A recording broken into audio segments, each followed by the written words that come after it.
Après les premiers tomes qu'on peut classer en littérature générale, en historique ou en policier thriller, je vais vous présenter tous les premiers tomes des séries imaginaires que je possède dans ma palle. Et là, il y en a plus d'une cinquantaine. Donc j'ai essayé de séparer ça de façon complètement chaotique. Dans cette vidéo, je vais vous présenter les premiers tomes en poche, en imaginaire. Et dans une prochaine vidéo, je vous présenterai les premiers tomes imaginaires en grand format. J'ai trouvé que cette façon pas très pertinente, mais bon, je trouvais que c'était assez pratique pour pouvoir vous présenter tout ça. Donc j'espère quand même que ça vous intéressera et que je pourrai vous présenter tous les livres sans prendre trop de temps. J'ai trié les poches par maison d'édition. Donc là, il s'agit des éditions Michel Quintin. Et il s'agit du premier tome de Gaïg de Dina Psyché. Psyché. Alors je me souviens très bien avoir acheté ce premier tome chez Gilbert Joseph à 50 centimes d'euros il y a très longtemps. En mars 2008 exactement, puisque j'avais noté la date sur la première page. Je l'ai toujours pas lu. Ça parle de nains, apparemment. Voilà, c'était un achat compulsif. À l'époque, j'achetais un petit peu tous les livres pas chers qui pouvaient m'intéresser. C'est pas une série qui est très connue, mais qui apparemment est plutôt appréciée. Ça a pas l'air très long, ça a l'air plutôt sympa. Alors là, c'est un livre assez particulier, puisqu'il s'agit d'un livre lié à une série télé qui s'appelait Dark Angel, qui n'a eu le droit qu'à 2 saisons, malheureusement, parce que c'est une série que je trouve vraiment géniale. Si vous aimez les contextes apocalyptiques, science-fiction, ou même dystopie, comme on a pu appeler ça ces derniers temps, franchement, Dark Angel, c'est vraiment une super série télé. Il y a des acteurs qui sont bons. Pour les garçons, Jessica Alba, elle est assez plaisante à regarder. Il y a de l'humour. Franchement, c'est bien trouvé. J'adore cette série. Et donc, pour ceux qui savent un petit peu, qui connaissent un petit peu l'histoire, la 2e saison s'est arrêtée assez brutalement. Les producteurs n'ont pas pu faire une 3e saison. Donc, on n'a pas vraiment le fin mot de l'histoire. Alors, 3 livres sont sortis pour nous offrir une fin digne de ce nom. Malheureusement, les livres chez Fleuve Noir ne sont plus réédités depuis très longtemps, donc les tomes sont difficiles à trouver et quand on les trouve sur des sites comme Price Minister ou Amazon, ils sont à plus de 50 €. J'ai eu la chance de trouver le premier tome grâce à une blogueuse qui le revendait et je la remercie parce qu'elle n'a pas profité de ma fan-attitude et me l'a vendu à prix très raisonnable, donc merci. Par contre, je suis toujours à la recherche des tomes 2 et 3 qui correspondent vraiment à la fin de l'histoire de la série. Donc si vous connaissez quelqu'un qui les vend à prix raisonnable, si vous les vendez vous-même, ou si vous les troquez, pourquoi pas, vraiment faites-moi signe parce que je les recherche. Donc c'est écrit par Max Allan Collins. Celui-là, le premier tome, Avant l'aube. C'est pas vraiment la suite de la série, c'est plus au contraire ce qui s'est passé avant le début de la série. Par contre, les tomes 2 et 3 offrent vraiment une fin à la série télé. Donc vraiment, je me répète, mais si vous connaissez quelqu'un qui les vend ou si vous les vendez, pensez à moi s'il vous plaît. J'ai toujours rien lu de Eric Lhomme, grand ami de feu Pierre Bottero. J'ai ce premier tome dans ma palle, le premier tome du Livre des Étoiles, un truc un petit peu jeunesse, c'est une trilogie. On m'en a dit beaucoup de bien, j'ai trouvé ce premier tome d'occasion, je n'ai pas écrit où, en mars 2011, mais il me semble que c'était à l'occasion d'un passage à Paris, à Saint-Michel. Donc je l'avais trouvé vraiment pour quelques centimes d'euros, c'est pour ça que je l'ai pris. Et il faudrait vraiment que je lise un livre d'Eric Lhomme. Surtout que je crois qu'il sera aux Imaginales cette année, si je dis pas de bêtises. Alors je ne le savais pas, mais La Forêt des Mitagos de Robert Holstock, c'est une série. Voilà le premier tome. C'est Révérence qui me l'a offert à Noël cette année. Parce qu'elle l'a beaucoup aimé et elle pense que ça pourrait me plaire également. J'en ai entendu parler en bien. Robert Holstock, c'est un auteur assez connu et reconnu dans le monde de la fantasy.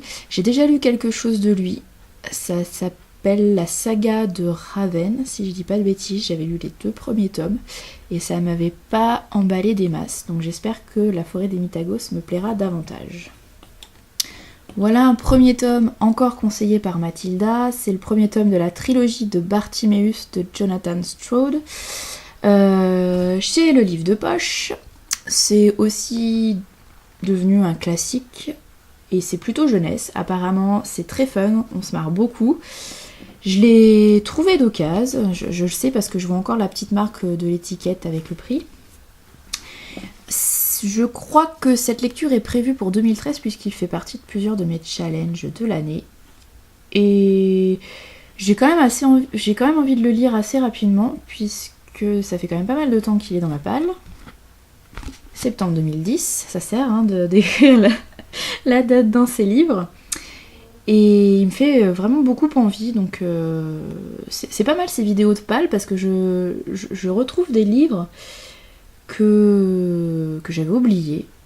Et là, en voyant celui-là, j'ai vraiment envie de le lire, donc j'espère pouvoir le faire passer dans mes lectures prochaines. Et un petit titre de légende arthurienne, ça faisait longtemps. Ça, c'est le premier tome de La Quête du Roi Arthur, de T.H. White. C'est la série qui a inspiré le dessin animé de Disney Merlin l'Enchanteur. C'est une série qui est rentrée dans les classiques du genre et que j'ai peiné à trouver d'occasion. Et que j'ai acheté chez Boulinier à Paris le 24 novembre 2011. C'est écrit au crayon de papier, mais c'est écrit. Donc merci Paris, parce que Saint-Michel, il y a quand même des bonnes trouvailles à faire. Il est prévu dans mes lectures 2013 puisqu'il fait partie de pas mal de challenges. J'ai envie de me remettre à la légende arthurienne, donc ce sera peut-être un des premiers que je lirai en 2013. Là on change d'époque mais on reste toujours dans les légendes puisqu'on part du côté de la mythologie avec le premier tome de Percy Jackson de Rick Riordan. Premier tome qui a été adapté au cinéma d'ailleurs il n'y a pas très longtemps, mais j'ai pas vu le film. Pareil qu'il est pas génial. Je pense que j'essaierai de voir le film après avoir lu ce premier tome qui est quand même très jeunesse il semblerait, mais qui a apparemment été apprécié de pas mal de lecteurs. Comme j'aime bien la mythologie gréco-romaine, je suis assez curieuse de découvrir ce livre. Je vais vous présenter 5 premiers tomes de série publiés par Milady que j'ai à lire donc. Voilà la première série qui est Chasseuse de la nuit de Janine Frost, donc chez Milady. C'est Elodie qui me l'a gentiment offert il y a quelques mois. Je ne vois que de belles chroniques sur le sujet sur internet. Chasseuse de la nuit apparemment c'est une saga qui séduit vraiment énormément les lectrices. Je suis pas très fan de Beat Lit, mais apparemment c'est de la bonne qualité. Donc, à voir. Il fait partie de certains challenges, Donc pareil, je vais essayer de le lire en 2013. Mais en fait, je me rends compte que j'ai quand même beaucoup de choses à lire en 2013 et qu'on est déjà avril. Il faudrait que je me dépêche un petit peu. Voilà le premier tome de Morgan Kingsley, écrit par Jenna Black. Cette série, ce premier tome en tout cas, j'ai hésité à le revendre ou à le troquer il y a quelques semaines. Puisque je l'avais acheté pareil parce qu'il était d'occasion et je ne l'ai pas acheté très cher. Mais aujourd'hui, 1er avril 2013, il me fait plus vraiment envie. Donc j'hésite. En plus, c'est pas une série qui a fait beaucoup parler d'elle sur la blogosphère. Alors je sais pas. Si quelqu'un me vante ses mérites, peut-être que je la garderai dans ma bibliothèque, peut-être que je garderai dans ma palle. Mais sinon, je vais peut-être troquer ou revendre ce premier tome sans l'avoir lu. Puisque j'ai quand même beaucoup d'autres choses à lire à côté. Donc je me dis, ça sert à rien de garder des livres qui ne font plus vraiment envie. À moins qu'on me dise que c'est vraiment génial et qu'il faut le lire. Premier tome des dossiers Dresden de Jim Butcher. Là aussi, j'ai hésité à le troquer ou à le revendre. Puisque j'ai appris il y a quelques mois que Milady et Brajlon arrêtaient la publication de la série.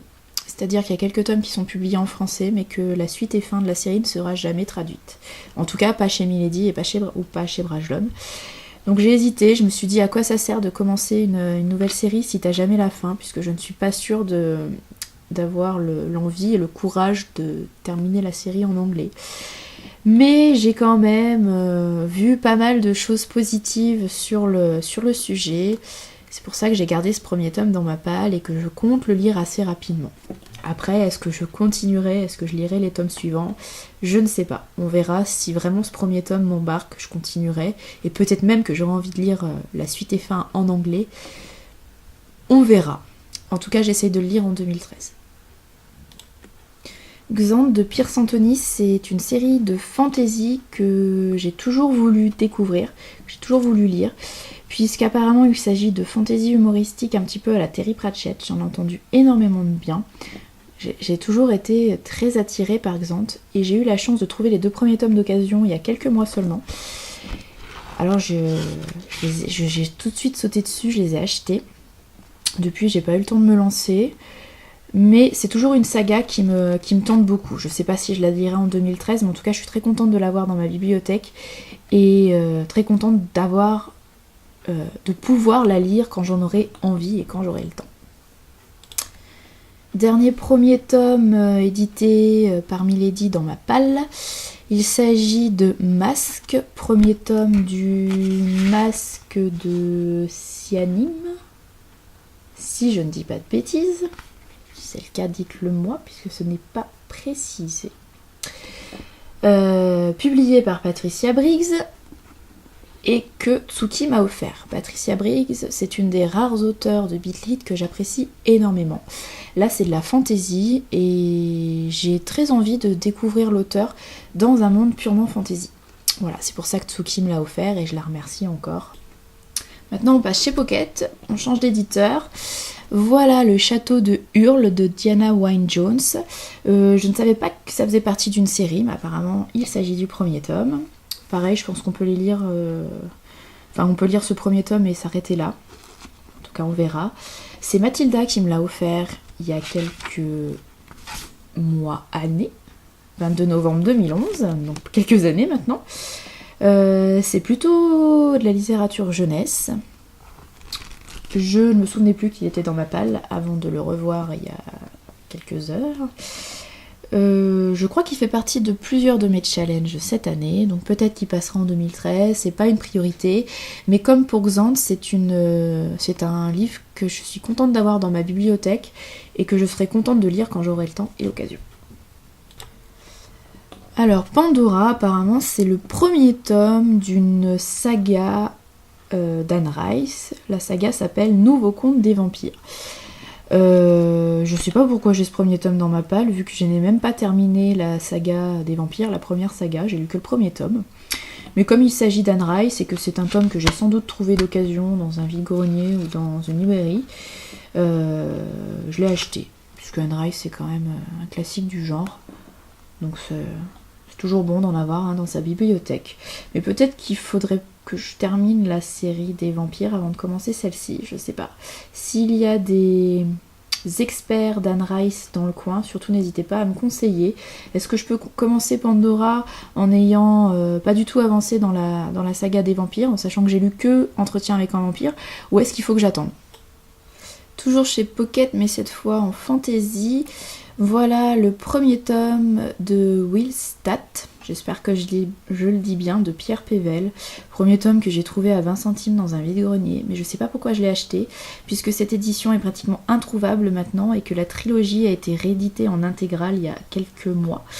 Mais voilà, je l'ai pris quand même. Je pense que je trouverai jamais la suite, donc il faudra que j'achète l'intégrale. Mais bon, tant pis. C'est pareil pour 20 centimes, quand on voit ça, on achète. Tant pis. Pierre Pével, j'ai déjà lu Les Lames du Cardinal chez Brajlon, que j'avais beaucoup aimé, surtout le premier tome, me semble-t-il. Et j'ai lu également Les Enchantements d'Ambremer, qui a été réédité au livre de poche il y a quelques mois. Premier tome que j'ai beaucoup aimé. Par contre, je regrette que la suite n'ait pas été rééditée depuis, puisque cette suite, dont je ne me rappelle plus le nom, est introuvable également. C'est un petit peu le problème des livres de Pierre Pével, quand ils ne sont pas réédités, ils ne sont pas facilement trouvables en librairie ou même librairie d'occasion ou vide-grenier. Autre premier tome d'une trilogie qui est maintenant introuvable, il faut que j'arrête d'acheter des premiers tomes dans des éditions qui ne sont plus éditées. C'est donc le premier tome du Codex Merlin de Robert Holstock. Robert Holstock, je vous en ai parlé il y a quelques minutes avec La forêt des Mythagos. Pourquoi Celtica? Pourquoi le Codex Merlin? Parce que ça parle de Merlin, ça parle de la légende arthurienne. J'ai très envie de découvrir la légende arthurienne chez Robert Holstock. J'ai très envie de savoir ce qu'il en fait. Mais là, pareil, j'aurais peut-être dû acheter l'intégrale plutôt que ce premier tome. Toujours chez Pocket, mais cette fois en SF. Voilà le premier tome de Dune, de Frank Herbert. Donc un grand classique de la SF que je n'ai pas encore découvert. Pareil, trouvé d'occasion, je crois. C'est une vieille édition, chez le deuxième tome. Il faudra vraiment que je fasse attention par contre, parce qu'il me semble que le découpage du cycle de Dune est assez particulier et qu'il n'est pas toujours le même selon les éditions. Donc là je sais même pas s'il s'agit d'une première partie du premier tome ou si c'est vraiment le premier tome dans son ensemble. Il va vraiment falloir que je fasse attention, surtout si je change d'édition pour les tomes suivants. Dernier tome, dernier livre, mais premier tome d'un cycle édité par Pocket SF dans ma bibliothèque. Il s'agit du premier tome de la ballade de Burn de Anne McCaffrey. C'est Véro qui me l'a offert en avril 2010 lors d'une édition du Quai du Polar. On était allé faire un petit tour dans les librairies d'occasion. Je lui avais fait découvrir quelques coins sympas. D'ailleurs, elle avait fait quelques folies et elle m'avait offert ce premier tome. Alors, si je ne dis pas de bêtises, y a un petit souci aussi dans la publication des tomes, dans l'ordre de lecture de cette saga. Je sais même pas si celui-là correspond vraiment à un premier tome ou s'il n'y en a pas d'autres qui se sont insérés dans la saga quelques années plus tard, puisque vous savez que des fois les auteurs font des préquels à leur série après avoir terminé la rédaction de la saga entière. Donc c'est pareil, là il faudrait que je me renseigne. En tout cas, Véro me l'a offert, elle m'a conseillé, elle m'a dit que c'était vraiment très bon. Ok, dans ma bibliothèque. Un jour, j'aurai le temps de le lire comme tous les autres. Cette fois, on va du côté de chez J'ai lu.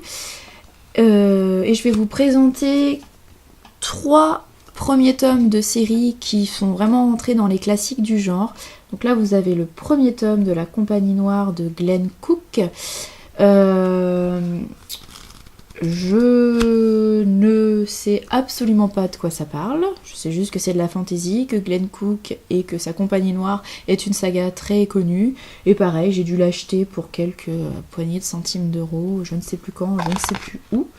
Ah, quand? Février 2012, mais je ne sais plus où par contre. Voilà, je pense que c'est un classique à avoir dans sa bibliothèque. J'aimerais bien avoir le temps de le lire un jour. Ça viendra. En tout cas, il est là et il m'attend. Même topo avec le premier tome des Chroniques de Krondor de Raymond E. Feist, auteur que je n'ai jamais lu et pourtant c'est un grand dans le monde de la fantasy. Pareil que pour Glenn Cook, je l'ai acheté sans savoir vraiment de quoi ça parlait, à part que c'était un cycle de fantasy assez connu et reconnu et que c'est un cycle qu'il fallait avoir dans sa bibliothèque. Pareil, trouvé pas cher d'occasion. À Bouligné à Paris le 24 novembre 2011. Pareil, mis dans le caddie, on réfléchit pas, quand c'est des noms comme ça, on prend et puis c'est tout. Premier tome des Chroniques d'Éphéal de Mathieu Gaborit. Alors Mathieu Gaborit, c'est un auteur français dont j'entends beaucoup parler ces derniers temps, mais que je n'ai encore jamais lu. J'ai trouvé ce premier tome, pareil, librairie d'occasion ou en vide-grenier, je ne sais plus. Quand j'ai vu Mathieu Gaborit, quand j'ai vu que c'était un premier tome, je me suis dit, allez, on prend. On verra si j'ai le temps de le lire, on verra de quoi ça parle.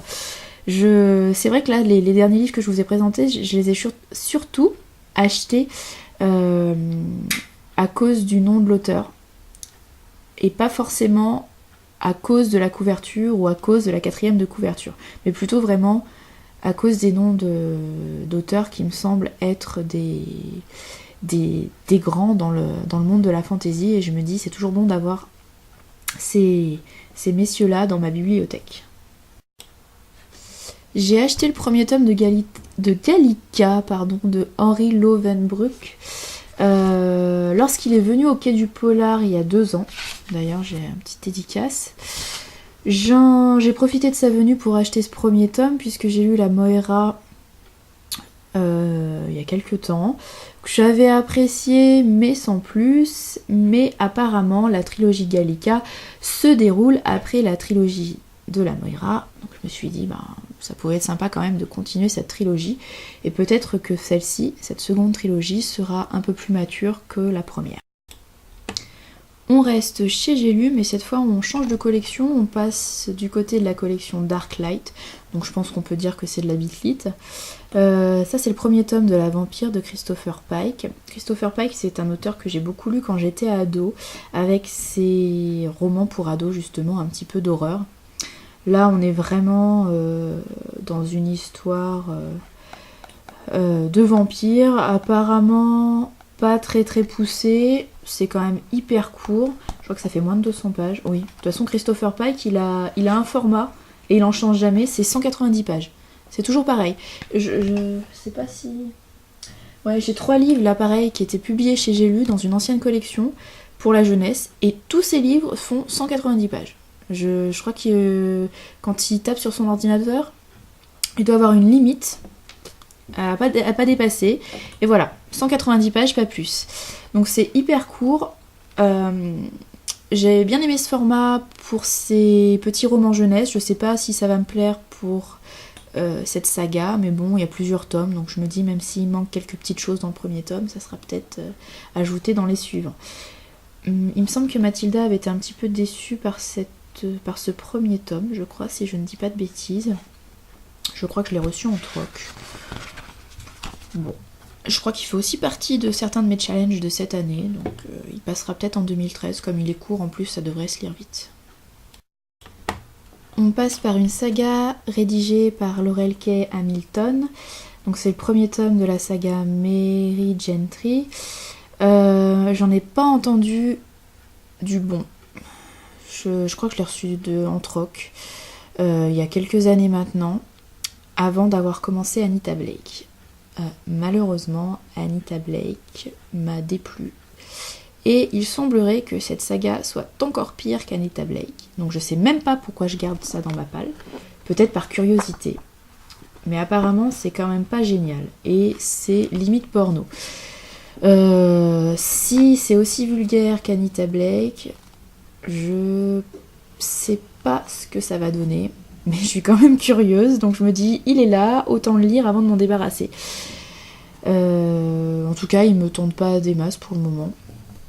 Le seul point positif, c'est que je trouve le livre joli.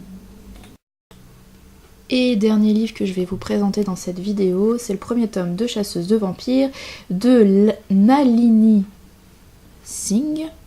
Je sais pas comment ça se prononce du tout ce nom. Que j'ai reçu en troc il y a vraiment quelques semaines à peine.